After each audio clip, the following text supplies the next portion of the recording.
And in the next couple of minutes that I have been given a topic of the burden of sarcopenic obesity in type 2 diabetes.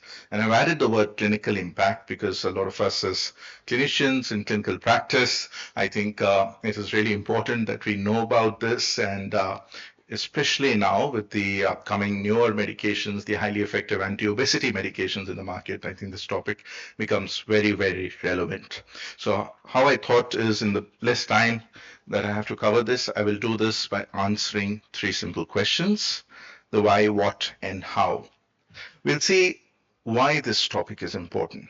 We'll learn a little bit about what is sarcopenic obesity, especially its relevance to the Indian phenotype, and what kind of problem statement do we have from data within India, and what we know about it. So that's the first question. Then we'll see what is the impact of this particular entity in our day-to-day clinical practice. How we as physicians, as healthcare professionals need to know about it so that, the patient outcome that we treat every day in our clinic, that gets affected if there's a diagnosis of sarcopenic obesity. And last but not the least, I'll talk about how we manage it and what we know about management currently and what is likely to be there in the pipeline. So let's get started with the first question of why this is important. Now we all know that we have the so-called gray wave or the gray dawn which is coming up. What we mean by this particular term, gray wave or gray dawn, is that our life expectancy is increasing. When you look at data globally, especially in the last 15 years, we know the life expectancy has gone up several fold. If you look at some of the data from India, some of the states in India actually have a life expectancy which is as good as any Western country as well. So how does it affect us as healthcare professionals? So if the life expectancy of the population is increasing, for us as physicians, as treating HCPs, we will have more and more elderly people in our clinic. And therefore, we need to know a little more about, the problems in the elderly. And this is something that is going to keep on increasing as time goes by. And one of the attributes of aging, especially with respect to body composition, is that as we age, we tend to lose muscle and we tend to gain fat. So as we age, the muscle mass becomes thin and the fat mass increases. Well, there are several reasons why this happens during aging. I'm not going to go through in the detail of pathogenesis, but the important point that I would like to highlight here is that this essentially is a vicious cycle. This is a vicious cycle because when we have people with obesity, if you have people with obesity, obviously they have a lot of inflammation, they have OSA, they have fatty liver disease, all of that increases, a lot of inflammation within the cells and therefore also in the muscle and causes poor muscle mass. Not only that, the fat which is in excess also tends to get deposited in the muscle and that reduces the muscle quality. So I'm saying that obesity itself leads on to sarcopenia or poor muscle mass, quality and strength. But this sarcopenia, when it ensues, it further retards the patient's ability to, walk, to do exercise, and leads on to obesity. And once this starts, it's a vicious cycle. In very simple words, if we were to say what is sarcopenic obesity, and we'll hear a nice talk on body composition later in the session, but sarcopenic obesity in a 2x2 simple framework on body composition would be anybody who's got low muscle mass and high body fat. How do we define high body fat or obesity? Again, there are definitions. We know for a matter of fact that from the South Asian region, BMI is probably not the best. There are race-related parameters, body fat percentages. But yes, since BMI is not the best indicator because we tend to have more amount of fat and more amount of adiposity for a given BMI, and we have this also the concept of normal weight obesity, defining obesity itself becomes a challenge. But by and large, most definitions for definition of sarcopenic obesity would say that the obesity part is defined with body fat percentage. The Endocrine Society of India clearly gives us a guideline of 25 and 30% for men and women as a threshold for body fat in adults. What about sarcopenia? Well, sarcopenia again, the definition has had its own nuances. Different ethnicities have different cutoffs. We don't have a lot of data from India. A lot of data is available from Korea, and I think from Southeast Asia and South Asian region, Korea is one of the advanced countries which have done a lot of work in defining what muscle mass should be. But from an Indian setting, where we do not have DEXA, one of the components that you see here is muscle mass, which is assessed with the DEXA as a pinnacle lean by height square. We don't have so many body composition assessment machines in India, and therefore simple measures like assessment of calf circumference is something that we all can do. And if we were to club obesity and sarcopenia in a simplistic way, in a way that we can assess from an Indian standpoint, it would be using some of these parameters and ratios which can help us define sarcopenic obesity. The problem is definitely more in women, and it is more in women across the lifespan of women. It is in early age associated with PCOS. Enough and more literature to tell us PCOS is associated with sarcopenic obesity as women grow older after menopause, with osteoporosis, with gynecological malignancies. So many, aspects in a woman's life. We see sarcopenia as very common. Recently, we concluded a study looking at the community level. What is the prevalence of sarcopenic obesity in rural Vellore? This was a study done in about 350 women, and what we found that about 43% of women who are healthy from rural part of Vellore have sarcopenia, and about 27%, one third, have sarcopenic obesity. So it's definitely a big problem. We cannot just say this is something rare. It's not that something we are not diagnosing, so it doesn't exist. The topic that I'm talking on is not only sarcopenic obesity, but in relation to diabetes. In this particular study also, we had people with diabetes, rather about 40% of the population had diabetes, and we found that sarcopenic obesity was more prevalent in people with diabetes. So definitely more common in women. About 27% is the ballpark figure that we remember in women. In men, in another study from Vellore, we found it's about 16%. But when we look at nationwide data, this is data from the LASI cohort, the longitudinal aging study of India, where nationwide data is available for over 70,000 adults. Mean age in the study is about 60 years. Again, sarcopenia was about 41%, and sarcopenic obesity was about 9%. But in today's age and stage, when we have these newly highly effective anti-obesity medications which are available in the market, which we are going to use not only for obesity, but also for diabetes, I think this pandemic of sarcopenic obesity is there to explode. And that's what takes me to the next part of my talk. What is the impact of having sarcopenic obesity in a patient with diabetes from a clinical standpoint?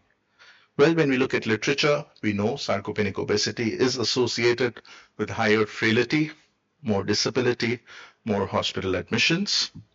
From a metabolic standpoint, diabetes, hypertension, dyslipidemia is so much more. If I was to kind of see, the odds ratio here, if I point out, it's 8.28.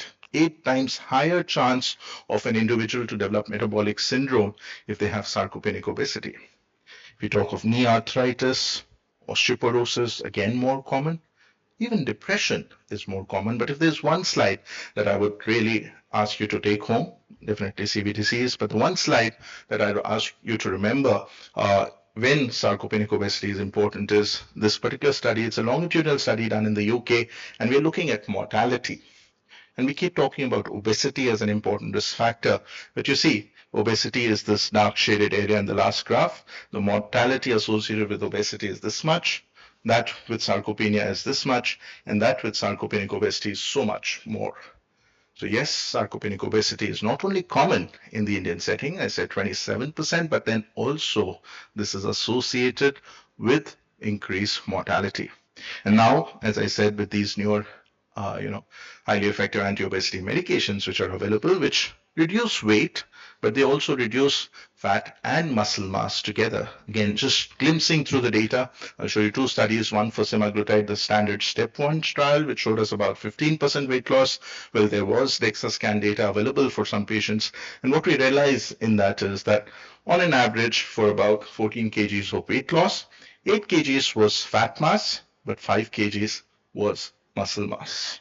loss. When you look at data from tirzepatide from the SURMOUNT-1 trial, again, we know the total weight loss is about 22%. But again, when we're looking at the division of fat and muscle loss, we see that about 15% was fat loss, but 5 kg was muscle loss. So another take home that I would tell you, if you need to remember that when you prescribe your patients these anti-obesity medications, and if they lose about 10 kgs of weight, about 70% of that would be fat, and about 30% would be muscle loss as well. There are other studies, real-world studies on semaglutide, oral semaglutide as well. We from Vellore have recently looked at our own data on tirzepatide follow-up of 6 months, looking at body composition change at 0, 3, and 6 months, and definitely similar data, but one standing out finding that we found that the lean muscle loss was much, much higher in women as compared to men.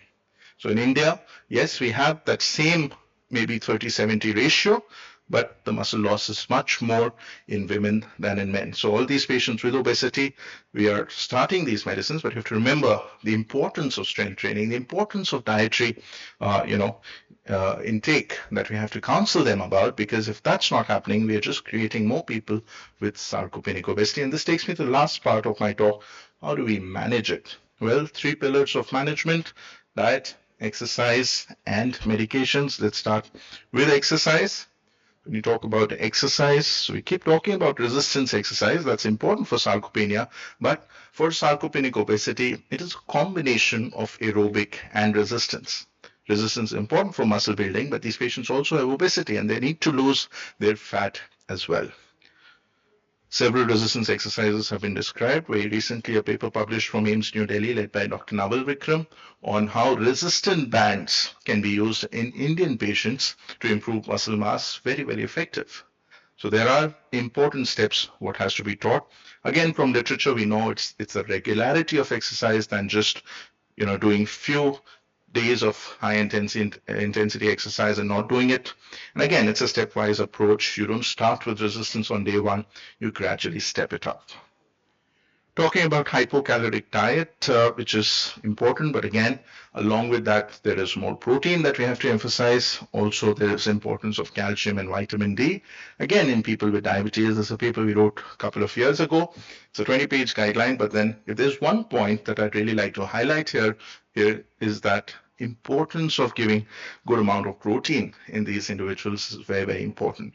When we looked at our own data from the obesity clinic at CMC Vellore, we find that these patients who have a BMI of more than 35 as an entry criteria to our clinic, they're eating a lot. The quantum of calories that they're consuming are huge, but they still don't meet up the amount of protein that they have to.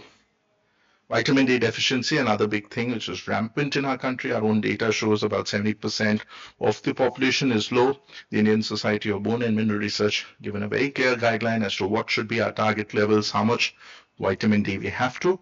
But I think when we prescribe these newer medicines, there are a lot of studies which are undergoing at this point to say which diet and how we have to prescribe the diet. But at the same time, there are newer papers which are coming up which tell us what are the dietary advices we have to do, not only in terms of improving the muscle mass, but also reducing fat mass and also making sure these patients have good effect on their side effect profile as well.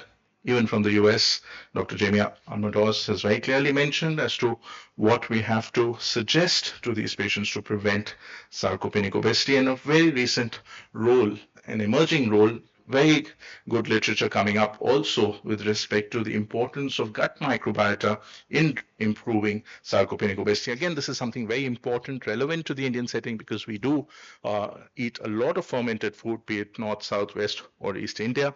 But yes, this is helpful for diabetes and for sarcopenic obesity.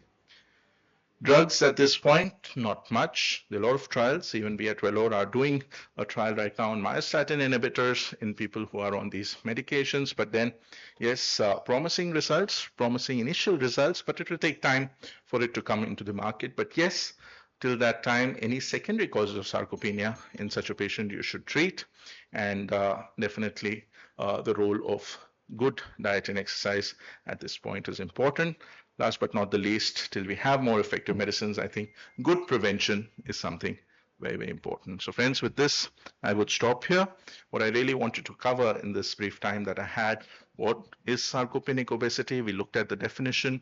We looked at how this is really a big problem in our patients here in India, how we diagnose it, what is the impact of this phenotype on different clinical settings. It's just not about frailty and diabetes and metabolic syndrome, but even mortality is increased in these patients. And last but not the least, management, more protein, low calorie, resistance plus aerobic exercise. Treat the secondary causes like vitamin D deficiency or any other hormonal issue that the patient may have, but till the time we get more drugs like myostatin inhibitors that can help to improve the muscle mass. So with this, I would stop here, but would be happy to take any questions. Excellent lecture, sir.